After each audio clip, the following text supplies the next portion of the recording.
মেয়েদের ভুল বলতে এখানে যে আমাদের দেশের মেয়েরা এইভাবে সেজদা দেয়। একটু আমি ঘুরে দেখাচ্ছি আপনাকে দেখানোর জন্য। এই যে এইভাবে বসে মেয়েরা বসে এবং এইভাবে জড়ো সড়ো হয়ে সেজদা দেয়। এইভাবে একদিকে তারা এই দুই পা জোরে লাগায় নেয়, তারপর একবার হাতগুলো বিছিয়ে দেয়। এইভাবে বিছিয়ে সেজদা করা সম্পূর্ণভাবে নিষিদ্ধ। আবার বসার সময় এইভাবে বসে, এই যে বললাম না, এইভাবে এটা তাওয়াররুক কর বলে।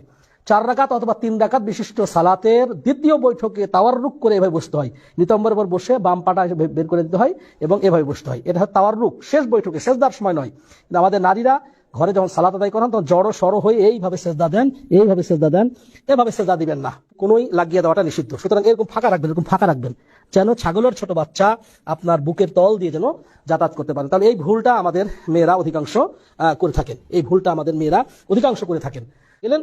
এই যে সেজদা 7টি অঙ্গ প্রত্যঙ্গের উপর আপনার সেজদা হবে, সেই 7টি অঙ্গ আমি একটু ঘুরে আপনাদেরকে দেখানোর চেষ্টা করতেছি। দুই হাঁটু, দুই পায়ের পাতা এবং 2 হাত, এই 6টা, আর নাক এবং কপাল এইভাবে দিবে সেজদা মধ্য, ঠিক এইভাবে সেজদা দিবে। আল্লাহ, এইভাবে এইভাবে পুরুষরা যেভাবে সেজদা দেয় ঠিক সেভাবে সেজদা দিবেন, এইভাবে সেজদা দিবেন। পুরুষরা এইভাবে সেজদা দেয়, আপনারা ওইভাবে সেজদা দিবেন। এবং সেজদা দেওয়ার সময় পিছন দিকে আপনার পায়ের গোড়ালি লাগিয়ে দিবেন, গোড়ালি এইভাবে দিতে পারেন, কিন্তু এইভাবে দেওয়াটা হচ্ছে সুন্নাহ। এইভাবে দেওয়াটা সুন্নাহ, এইভাবে দিবেন, গোড়ালি মেরে দিবেন। এইভাবে আপনার সেজদাতে গিয়ে আল্লাহু আকবার বলে সেজদাতে গিয়ে সুবহান রাব্বিয়াল আলা, সুবহান রাব্বিয়াল আলা, সুবহান রাব্বিয়াল আলা, অথবা সুবহানাকা আল্লাহুম্মা রাব্বানা ওয়া বিহামদিক আল্লাহুম্মা ইগফিরলি, অথবা সুবহানাকা সুবহান কুদ্দুস রব্বুল মালাইকাতুর রূহ।